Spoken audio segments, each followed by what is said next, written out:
اصل ایشو ہے فلسطین کا جو شروع ہونے والا ہے. بھٹی دہکے گی وہاں. ظاہر بات ہے کہ اگر کوئی بہت بڑا اقدام ہو جاتا ہے فلسطینیوں کے خلاف اور اگر واقعتاً مسجد اقصی اور حکومت الصحرا گرا دیے جاتے ہیں تو طوفان اٹھے گا عالم عرب میں. یہ حسنی مبارک ہو یا شاہ خالد ہو یا کوئی اور ہو، یہ نہیں روک سکتے اس طوفان کو. نوجوان خون اٹھے گا، غیرت اور جو بھی حمیت ہے. مسلمان ان پڑھ سے ان پڑھ اور بالکل بے دین وہ بھی مسجد کی حرمت پر کٹ پڑنے کو تیار ہو جاتا ہے. مسجد تو بنا دی شب بھر میں ایمان کی حرارت والوں نے، من اپنا پرانا پاپی ہے، برسوں میں نماز ہی بننا سکتا. وہ چاہے کانپور کی مسجد سے مسلمانوں نے جانے دی، چاہے وہ شہید گنج کی مسجد کی مسلمانوں نے جانے دی، چاہے نماز نہ پڑھتے ہو. لیکن یہ جو حرمت اور یہ جو حمیت، یہ غیرت ہے، اس سے جو طوفان اٹھے گا یہ ہوگا اس ملحمۃ العظمی، اس کی طرف پیش رفت ہوگی.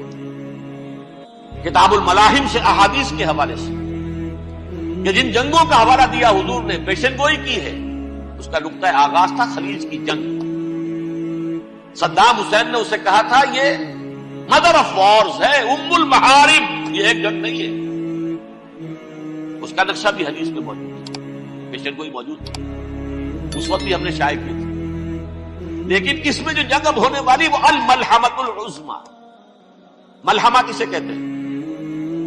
لحم گوشت کو کہتے ہیں، اور قصائی کی دکان کو عربی میں ملحم کہتے ہیں، جہاں گوشت کے ٹکڑے کیے جاتے ہیں. آج کل مشینوں سے ہوتے ہیں، اب جو ہے وہ ہاتھ سے چھریوں سے نہیں ہوتے، لیکن ٹکڑے ہو رہے ہوتے ہیں، جسموں کے چیتھڑے اڑ رہے ہوتے ہیں. ملحمہ یہی لفظ استعمال کیا تھا حضرت سعد ابن عبادہ نے رضی اللہ تعالی عنہ یوم فتح مکہ. ان کے دل میں تھا کہ اب ہم انتقام لیں گے ان عربوں سے، ان قریش سے. الیوم یوم الملحمہ، الیوم یوم الملحمہ، یہ کہتے ہوئے جا رہے تھے. ایک خاص کیفیت آج ہے گوشت کے ٹکڑے اڑانے کا. دیکھ حضور سے کہا کہ چلے جا کر کے صاحب کو یہ کہہ رہے ہیں الیوم یوم الملحمہ، یوم یوم الملحمہ. حضور نے فرمایا نہیں، ان سے کہو جا کر الیوم یوم المرحمہ، الیوم یوم المرحمہ، آج رحمت کا دن ہے، آج تو میں ان سب کو معاف کروں گا. لا تثریب علیکم اليوم، میں تم سے وہی بات کہہ رہا ہوں جو میرے بھائی یوسف نے کہی تھی اپنے بھائیوں سے. اذهبوا فانتم الطلقاء، جاؤ تم سب کے سب آزاد. وہ ملحمہ ہے جس کو کہ حضور نے حضرت معاذ بن جبل رضی اللہ تعالیٰ عنہ سے روایت ہے، اس میں سے جو ابو داؤد میں روایت آئی ہے اس میں الملحمۃ العظمی، عظمی مؤنث ہے اعظم کا. آپ کہتے ہیں جنگ عظیم اول، جنگ عظیم دو. عظیم کا باب ہو گیا اعظم، سب سے بڑا، اور اس کا مؤنث ہے سب سے بڑی، عظمی. الملحمۃ العظمی، سب سے بڑی لڑائی. میرے نزدیک یہ وار کے معنی میں نہیں ہے، بیٹل کے معنی میں. انگریزی میں یہ دو لفظ علیحدہ ہے، وار، بیٹل. وار سالوں کو محیط ہوتی ہے، بیٹل کسی ایک خاص جگہ پر جو لڑائی ہوتی ہے اس کو کہتے ہیں. حضور کے اور قریش کے درمیان 6 سالہ وار تھی، جنگ تھی. لیکن battles, battle of Uhud, battle of Badr, یہ بیٹلز تھی، لڑائیاں تھیں. تو عظیم ترین جنگ شاید اس اعتبار سے نہ ہو جیسے کہ ورلڈ وار 1 اور ورلڈ وار 2، یعنی اس کی وسعت کا اتنا معاملہ نہیں اور طوالت کا نہیں. لیکن جو لڑائی جو ہے بیٹل ہونی ہے، جس کو کہ یہ لوگ، یا جو کہ میں نے کہا تھا شروع میں کہ سرما ہے میری آنکھ کا خاک حجاز و ہول قدس، نیو ٹیسٹمنٹ کی آخری کتاب ہے the book of revelation, revelation of saint John. اس میں آرمگیڈون کہا گیا ہے. ہر مجدون، یہ عبرانی لفظ ہے. ہر کہتے ہیں اونچی جگہ کو، سطح مرتفع. مجدون میگیڈو، میگیڈو ایک وادی ہے، مرتفع، وادی مرتفع. یہ ہے واقع لبنان، اسرائیل اور شام کے درمیان جو ٹکڑا، جو ٹرائنگل بنتی ہے، یہ ہے. یہاں پر بڑی جنگ لڑی جائے اور یہ جنگ صلیب ہوگی جو کہا ہے بش نے، یہ جنگ صلیب. سیکنڈ ملینیم شروع ہوئی تھی تو پہلی صلیبی جنگ ہوئی تھی. تھرڈ ملینیم شروع ہوا ہے، یہ سیکنڈ صلیبی جنگ، یہ کروسیڈ. اور میں اس مرتبہ امریکہ گیا تھا تو پہلی مرتبہ مجھے وہاں ایک رسالہ ملا ٹرمپٹ نام کا. یہ امریکہ کے جو بہت ایکسٹریمسٹ قسم کے پروٹیسٹنٹس ہیں، یہ ان کا رسالہ ہے. اور ان کے بارے میں اب کہا جا رہا ہے وہ کرسچین زائنسٹ ہیں. آپ شاید پہلی مرتبہ یہ لفظ سن رہے ہو. زائنسٹ تو ہم سمجھتے ہیں یہودیوں کو. کرسچین زائنسٹ وہ ہیں جو ہیں تو عیسائی پروٹیسٹنٹس ہیں، لیکن اسرائیل کے وہ حمایتی یہودیوں سے بڑھ کر ہیں. یہ میری کسی پہلی تقریر میں شاید بہت سے حضرات کو یاد آ جائے، میں نے کہا تھا 4 سال پہلے ہمارا تنظیم اسلامی کا ایک کنونشن ہوا تھا ہوسٹن میں، امریکہ کا جنوبی علاقے کا شہر. ایک سیشن اس میں ہم نے رکھا تھا انٹرفیتھ. ایک عیسائی کو بلایا تھا، ایک یہودی بہت بڑا وہاں کا عالم ہے اس کو بلایا تھا. اس یہودی عالم نے ڈاکٹر وشوگراٹ جو وہاں کی یونیورسٹی میں پروفیسر ایمیریٹس ہے، اس نے کہا تھا کہ یہ اسرائیل کی تو سپورٹ کر رہے ہیں عیسائی، ہم تو نہیں کر رہے.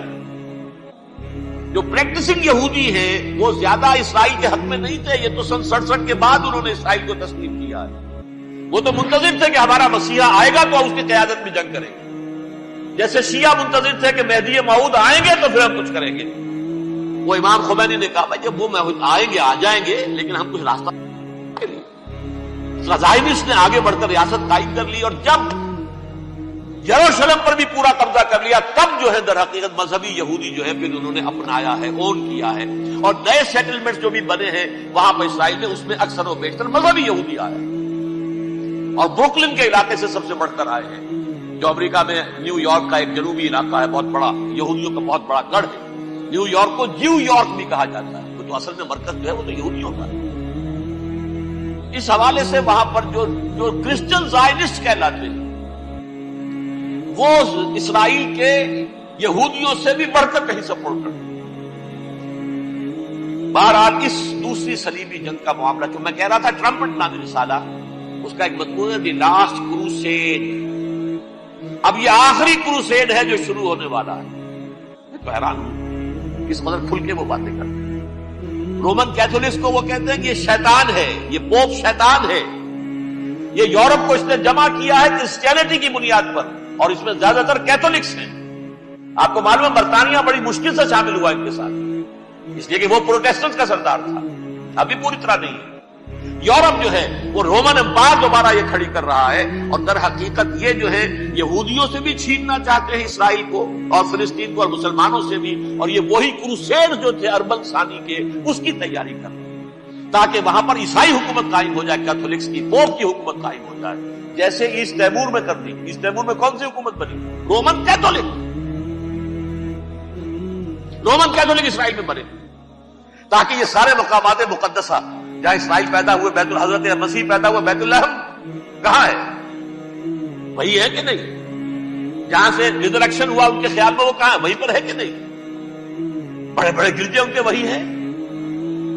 اس اعتبار سے ان کا کہنا یہ ہے یہ لاسٹ کروسیڈ کی تیاری ہو رہی ہے، یہ کیفور.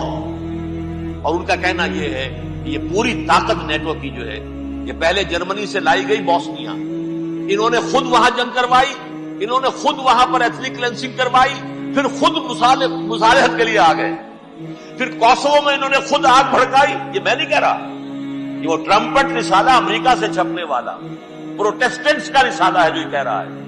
پھر انہوں نے کوسوو کے اندر کروایا، اور پھر وہ وہاں پر پیس فورس کی حیثیت سے آ گئے. اب وہ میسیڈونیا میں کروا رہے ہیں اور وہاں داخل ہو گئے ہیں. اگلا قدم ان کا سائپرس ہوگا، سائپرس میں ترکوں کو اور وہ گریکس کو لڑائیں گے اور وہاں آ جائیں گے، وہاں سے ایک چھلانگ لگائیں گے اور یہ فلسطین میں پہنچیں گے. اور یہ وہاں پر ایک رومن امپائر، اپنی پرانی رومن امپائر کی طرح کی رومن کیتھولک ریاست قائم کرنا چاہتے ہیں. تو وہاں امریکہ کے عیسائیوں میں بھی کوئی ایک طبقہ نہیں، کیتھولکس بھی ہے. کیتھولکس زیادہ نہیں ہے ہمدرد، لیکن اب تابع ہو چکے ہیں. اسحاق ریبین نے جب یہ پیس ٹاک شروع ہوئی تھی، آپ کو یاد ہوگا شاید کہ جب وہ آیا تھا واشنگٹن سے واپس فلسطین اسرائیل، تو پہلے روم میں رکا for an audience with the Pope, اور پوپ کو اس نے ایک مرتبان سا پیش کیا تھا، حضرت سلیمان علیہ السلام کے زمانے کا مرتبان، اور کہا تھا دیکھیے 3000 برس تک ہم نے اس کی حفاظت کی ہے، اب یہ میں آپ کے حوالے کر رہا ہوں. اس کے بعد سے پوپ جو ہے بالکل رام ہو گیا، اور وہ عیسائیوں کے ساتھ اور یہودیوں کے ساتھ ان کا پورا معاہدہ. اب پورا عیسائی ورلڈ جو ہے بحثیت مجموعی یہودیوں کی شکل میں ہے. البتہ ان کے اندر بھی جھگڑے ہیں، جو وہاں پر وائٹ کرسچن ملیشیاز ہیں وہ ایکسٹریمسٹ ہیں کیتھولکس. ان کے نزدیک دشمن نمبر 1 یہودی، دشمن نمبر 2 مسلمان، دشمن نمبر 3 جو یورپ میں کالے ہیں، ایفرو امریکن، چاہے وہ عیسائی ہو گئے ہوں، کوئی بھی ہو. یہ 3 دشمن ہیں جن سے انہوں نے کلینز کرنا ہے، صاف کرنا ہے ان کے خیال کے مطابق امریکہ کی سوسائٹی. اولاً یہود، پھر مسلمان، اور پھر یہ جو کالے ہیں. لیکن دوسری طرف پروٹیسٹنٹس کے اندر ایکسٹریمسٹ وہ ہیں جنہیں کہا جا رہا ہے یہ کرسچین زائنسٹ ہیں، یہ اسرائیل کے، اسرائیل سے بڑھ کر سپورٹرز. بہرحال یہ اب جنگ ہوگی، اس کا نتیجہ کیا نکلے گا یہ تو اللہ ہی جانتا ہے. اب میں آخری بات کی طرف آ رہا ہوں. آخری نتیجہ تو جو بھی کچھ اپس اینڈ ڈاؤنز آئیں گے تلک الایام نداولھا بین الناس. آخری نتیجہ ٹاپ سین وہ یہ ہوگا کہ اللہ کے دین کا بول بالا ہوگا اور پوری دنیا پر محمد کے لائے ہوئے دین صلی اللہ علیہ وسلم کی حکومت قائم ہوگی. وہ گویا قیامت کی تمہید ہوگی، اس کے بعد بس قیامت آئے گی. کیونکہ مقصد کائنات، تخلیق کائنات پورا ہو جائے.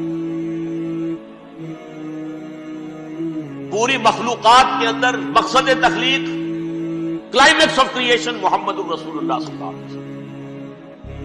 دین کی تکمیل محمد الرسول اللہ صلی اللہ علیہ وسلم. اور اس خلافت عرضی کے لیے جو حضرت آدم کو خلافت دی گئی تھی، جب اس میں وہ خلافت پوری دنیا پر قائم ہو جائے گی اس کا مقصد پورا ہو جائے گا.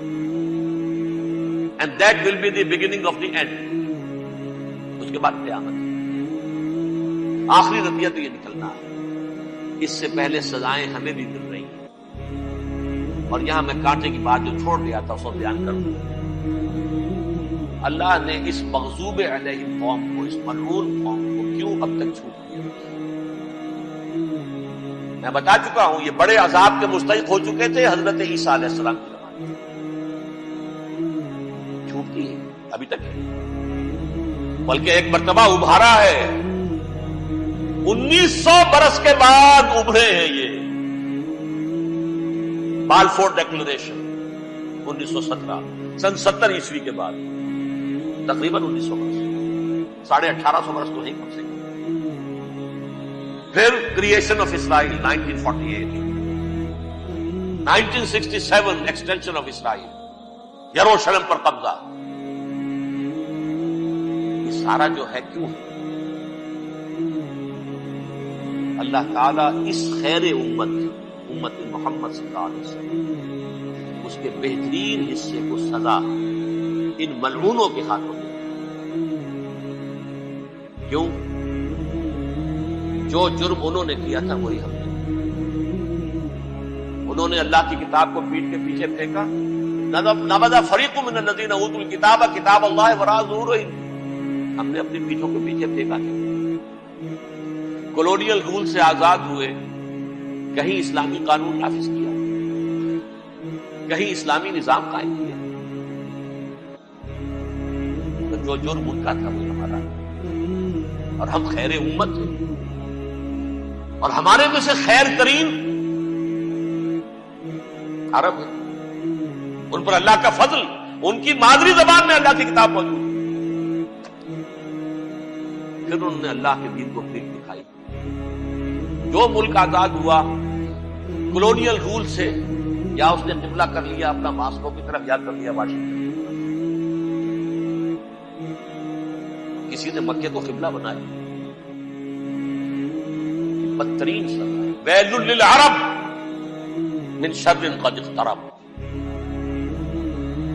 اور ترمذی شریف میں تو یہاں تک روایت ہے، من اقتراب الساعۃ ہلاک العرب. قیامت کے قرب کی ایک نشانی یہ بھی ہوگی کہ عرب ہلاک ہو. ایک حدیث میں الفاظ آتے ہیں، حضور نے جب کہا یہ ہوگا یہ ہوگا یہ ہوگا، یہ بربادی آئے گی، تو کسی زوجہ محترمہ نام میں بھول رہا ہوں، انہوں نے پوچھا کہ عرب اس دن کہاں ہوں گے؟ فرمایا العرب یومئذ قلیل. آخری خاتمہ ہونا ہے یہود کا حضرت مسیح علیہ السلام کے ہاتھ میں. وہ عذاب جو 2000 برس تک ان سے ڈلا رہا وہ آئے گا، اور ان کے رسول ہی کے ہاتھوں آئے گا. لیکن اس سے پہلے مسلمانوں پر عذاب آ گیا. ہولوکاسٹ کے درجے کا عذاب آ رہا ہے۔ البتہ ہم پاکستانی اس میں یوں سمجھ لیجئے کہ وہ تو خبریں موجود ہیں احادیث میں، وہاں تو جو ہونا ہے، اتنے انسان مریں گے کہ ایک پرندہ جو ہے اڑتا چلا جائے گا، وہ نہیں چاہے گا کہ نیچے اترے تو کسی لاش پر اترے، اسے جگہ نہیں ملے گی زمین خالی کر کہیں اتر سکے، تھک ہار کر گرے گا، مرے گا تو بھی لاش کے اوپر گرے گا۔ یہ الفاظ ہے الملحمۃ العظمی الملحمۃ الکبریٰ، یہ لاسٹ کروسیڈ ٹرمپٹ اخبار نے، میں اس کا فوٹو اسٹیٹ بھی کبھی آپ کو دکھا دوں، ویسے میرے ساتھ ہے وہ رسالہ ٹرمپٹ۔